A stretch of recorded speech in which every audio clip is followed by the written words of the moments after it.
Okay, so today we're hanging out. I've got some cider. To other people, I do see a lot of people being like alcohol free.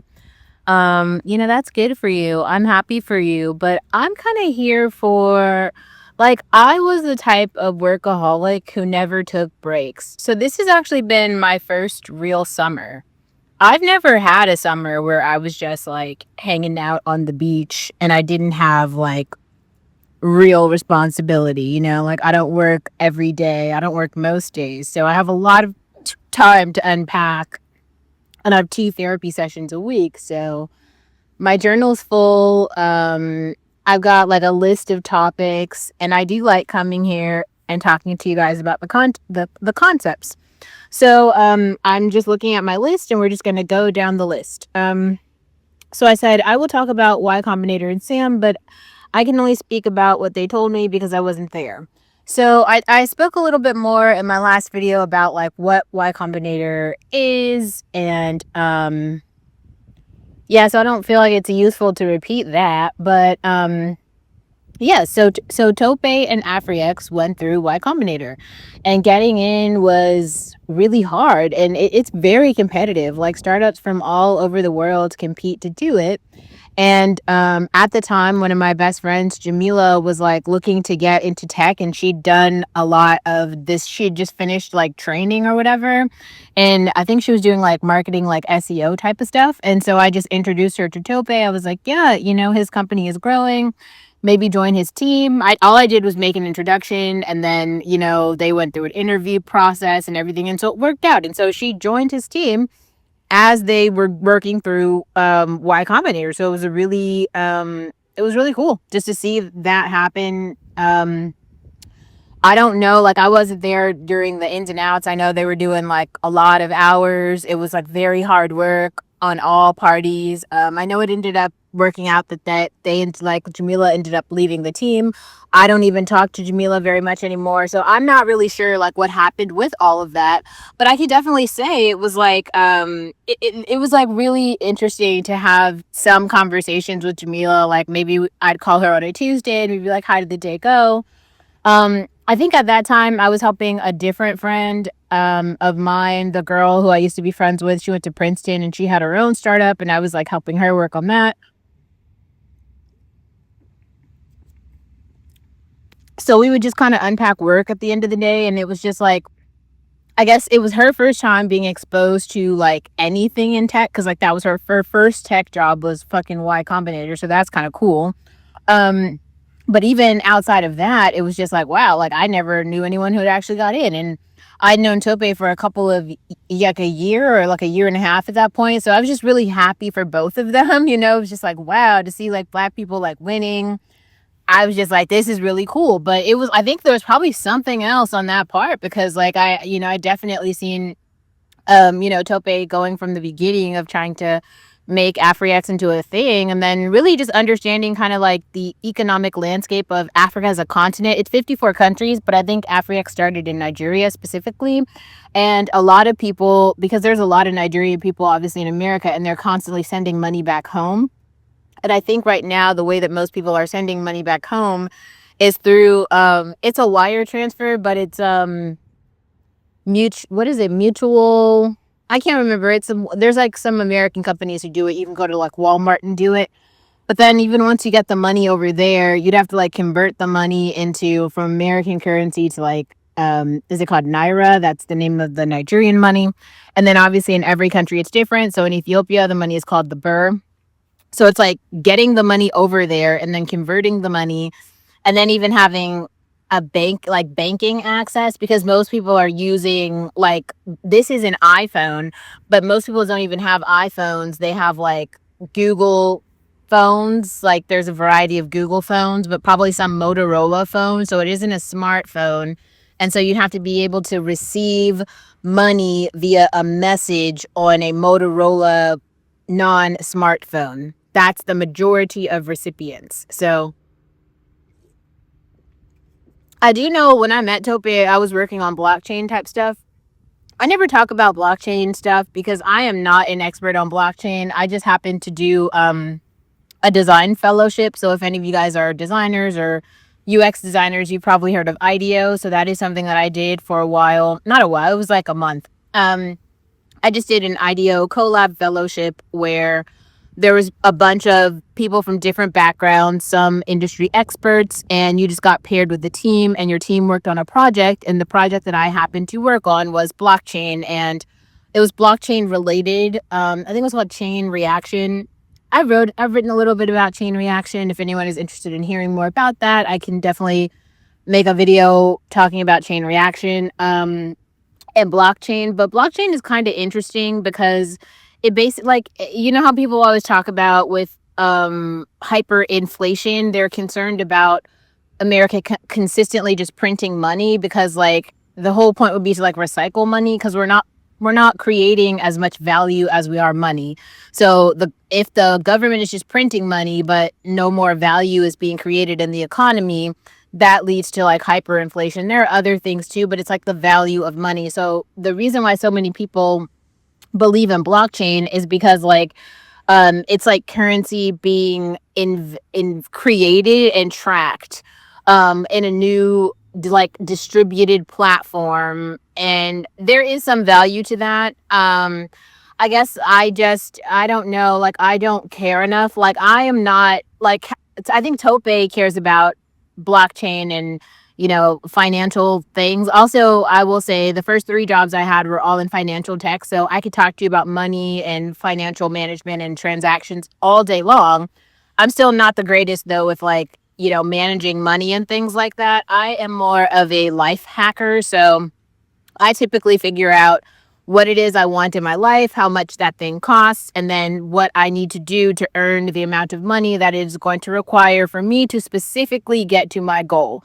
So this is how I was able to I've actually been retired twice in my life. So if it's not clear to you guys at this point, I was a stay-at-home mom for like 4 years, was that? Yeah.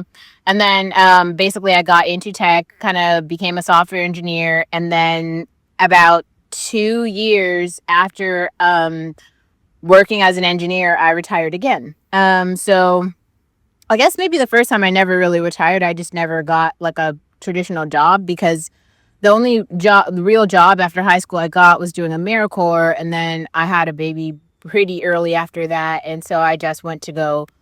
I was basically living. I went from living with my parents to living with the father of my kid, her dad, for a while. So I never really like did the whole like, oh, apartment living on my own. I did that after I lived on my own for the first time paying my own rent in my own apartment in 2020.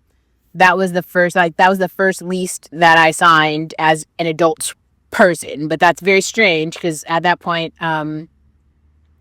Tubby was 6. So like, I definitely did not do things in order. That's not the point though. So yeah, I don't really care too much about blockchain and financial management, but I do think if you are a capitalist, you should probably like know what it is and probably invest some of your money there. I do think, like, for me, I talked about, I don't know if I've said it on this channel, but FIRE is a thing. So it's basically financial investment retire early. Is that, yeah. There's like a whole FIRE movement. So a lot of software engineers participate in the FIRE movement. I had a pretty much like a head start just because my parents owned their family home, and the family home we were living in was 2 houses on a lot. And I just like used the money that I made as a software engineer to renovate that and build that into more. And even as a software engineering intern, I was earning about 85 grand a year. And then I got a full, like I was working full time at Facebook. So then and I probably actually could have done more, asked for more money doing that job, but I didn't because I'm not a super capitalist, right? Like, I guess I don't really think about that type of stuff, but I do think that there's still something to be said about work, the value of work for money. And I have learned that lesson, and that lesson has translated to me throughout my life. And this is why I also knew that it was like very valuable for me to come on and start talking about culture and society. Someone else just made a comment on my poverty escapers video, which I think is kind of interesting because most people who are coming from continental Africa are going to be poverty escapers. But third world poverty is a little bit more intense than American poverty.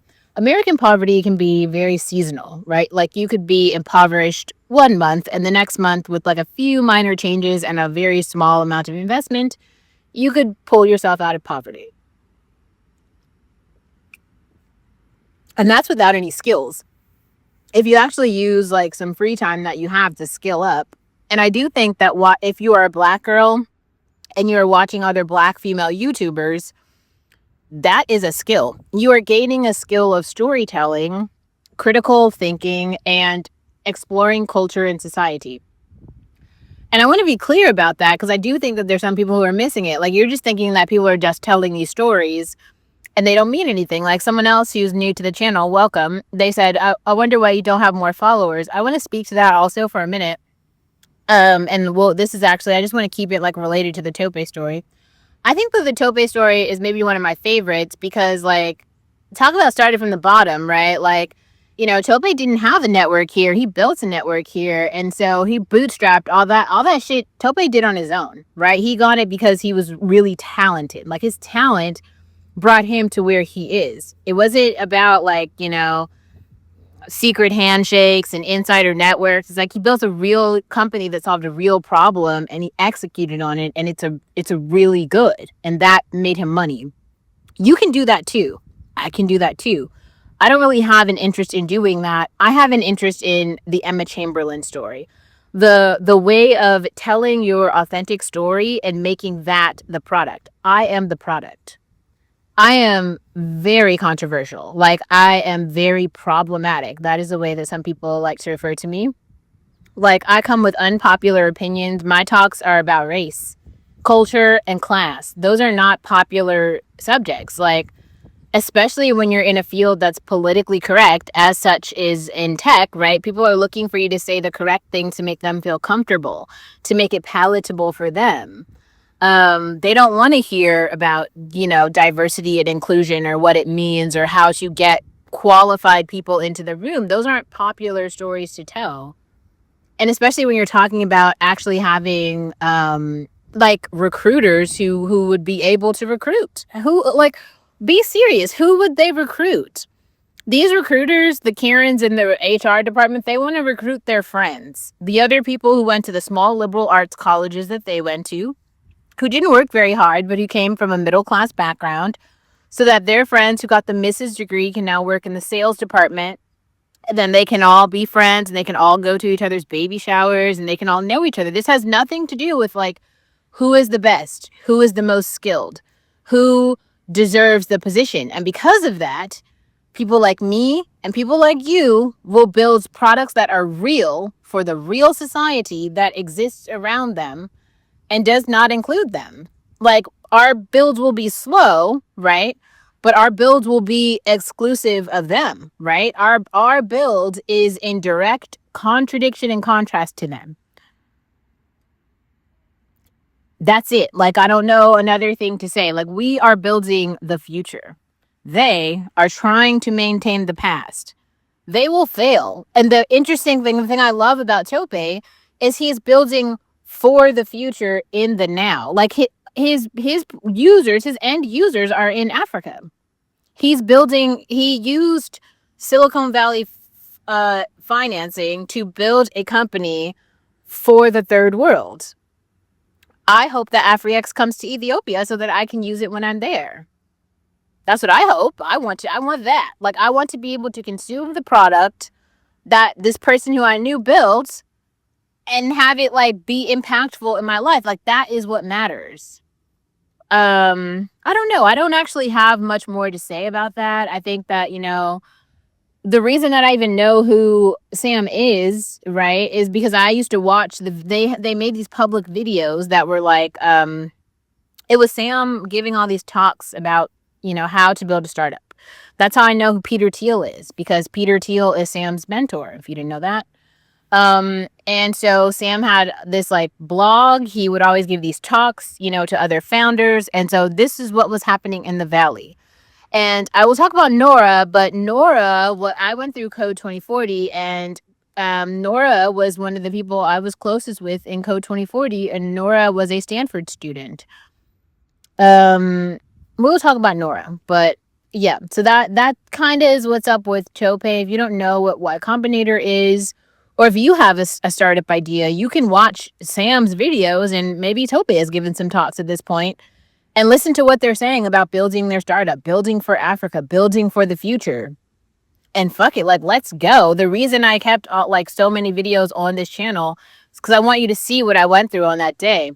Listen to what I was saying, because like every day that has gone by, and I pointed this out to someone else, but I have ghost followers. Ghost followers are people who maybe I worked with in the past, maybe I've lived near in the past, and they were, they just think I'm just another person. I technically am just another person, but they don't understand how different I am from them. I'm not Roseanne. I don't come from the Roseanne world. My ecosystem is very different from you. And I learned that when I was doing, when I was working in Germany. All those kids that I was working with there, they were from middle America. They were from communities very similar to Roseanne. They never met anyone like me, and they didn't know that the Black academics exist. A lot of my Black academics content was for them. I was trying to explain things to them because I was having real conversations in real life, explaining to them what the Black academics are. They literally don't know that the Black academics exist. They've never met a Black academic. They have no idea about the culture, lineage, and history of this group. All they've ever seen are Pookies and poverty escapers. Just keep that in mind.